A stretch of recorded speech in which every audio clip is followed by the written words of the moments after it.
আসসালামু আলাইকুম। Dream budget friendly tour ডিবিএফটির পক্ষ থেকে আপনাদের সবাইকে স্বাগত জানাচ্ছি। আমি নোমান রাজু। আজকে আপনাদের সাথে একটি গুরুত্বপূর্ণ তথ্য শেয়ার করব, যেটা হচ্ছে গত সোমবার 1 সেপ্টেম্বর আপনার ইন্ডিয়ান হাই কমিশন থেকে একটি বার্তা দিয়েছে, যেটি বাংলাদেশের অত্যন্ত পরিচিত একটি চ্যানেল নিউজ 24 তাদের ওয়েবসাইটে এটি প্রকাশ করেছে।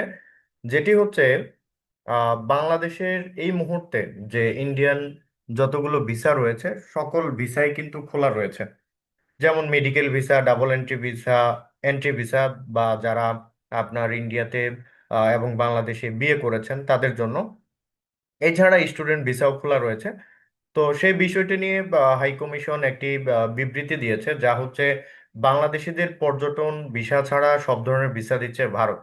এই ক্ষেত্রে চিকিৎসা এবং অন্যান্য জরুরি ভিসা অগ্রাধিকারের ভিত্তিতে দ্রুত ইস্যু করা হচ্ছে। ঢাকায় ভারতীয় হাই কমিশনের এক কর্মকর্তা জানিয়েছেন, প্রতিদিন 1.5 থেকে 2,000 ভিসা ইস্যু করা হচ্ছে, যা বাংলাদেশিদের জন্য অন্য যে কোনো দেশের ইস্যু করা ভিসার চেয়ে অনেক বেশি। এদিকে ভারতীয় ভিসা ঘিরে দেশে বেশ কিছু প্রতারক চক্র গড়ে উঠেছে। আপনারা এই বিষয়টি জানেন যে কিছুদিন আগেও নিউজ হয়েছে, এবং হাই কমিশন এটি বলেছে যে আপনারা তাদের থেকে অবশ্যই দূরে থাকবেন এবং সাবধান থাকবেন।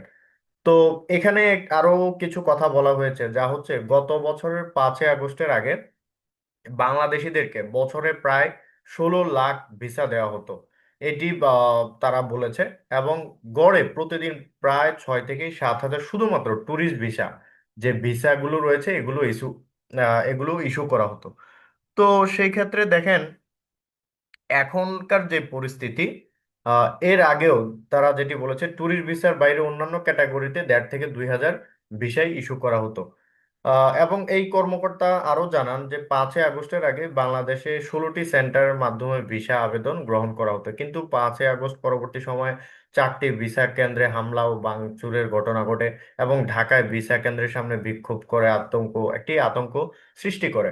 তো এটি যে বা যাহারা করেছে তাদের হয়তো বা কখনো ইন্ডিয়া যাওয়ার প্রয়োজন নেই, এবং সেজন্যই তারা এই বিষয়টি বা এই ধরনের আপনার যেই বিশৃঙ্খলা সৃষ্টি করেছে। কিন্তু দেখেন আমাদের মধ্যে যারা রয়েছে, আপনার মা, বোন, বাবা, মা, অথবা হচ্ছে আপনার ছেলে মেয়ে, অথবা আপনি নিজে, যে কেউ আপনি হচ্ছে ইন্ডিয়ান ভিসা, মেডিকেল অথবা ট্যুরিস্ট ঘোরার জন্য অথবা চিকিৎসার জন্য আপনি যেতে চান, কিন্তু এই ধরনের কোনো তাদের পক্ষ থেকে এই ধরনের কোনো সমস্যা হচ্ছে না।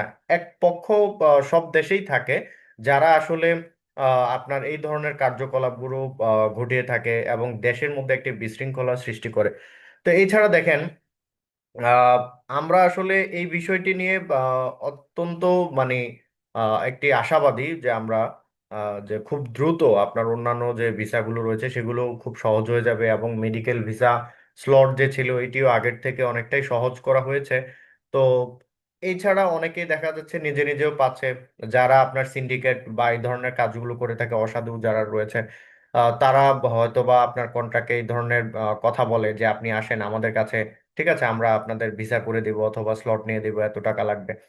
তো যাই হোক, আসলে এটি অত্যন্ত একটি খুশির খবর যে দেখেন, যেখানে বছরে প্রায় 16 লাখের মতো ভিসা ইস্যু করা হতো, সেখানে এখন অনেক কমে গিয়েছে, এবং ট্যুরিস্ট ভিসা বন্ধ থাকার কারণে আমরা অনেকেই ইন্ডিয়া যেতে পারছি না। তো আশা করছি খুব দ্রুত, আহ, যেহেতু এখন আগের থেকে ভিসা দেওয়া অনেক বেড়ে গিয়েছে, তো আশা করি যে এই সমস্যাগুলোর সমাধান হয়ে যাবে এবং আমরা আগের মতো সবাই ইন্ডিয়াতে ভ্রমণ করতে পারবো। এছাড়া আপনি যদি Indian medical visa, double entry visa নিয়ে আহ, যদি আপনি কাজ করতে চান, অথবা আপনার যদি এই ধরনের কোনো ভিসার প্রয়োজন হয়, বা এই ভিসাগুলোর ব্যাপারে কোনো ইনফরমেশন জানতে চান, কাইন্ডলি আমাদের স্ক্রিনে যে নাম্বারটি দেওয়া রয়েছে হোয়াটসঅ্যাপ নাম্বারে কাইন্ডলি যোগাযোগ করবেন। আর আজকের ভিডিও এই পর্যন্তই, দেখা হবে পরবর্তী কোনো ভিডিওতে। ততদিন পর্যন্ত সবাই সুস্থ থাকবেন, ভালো থাকবেন। আসসালামু আলাইকুম।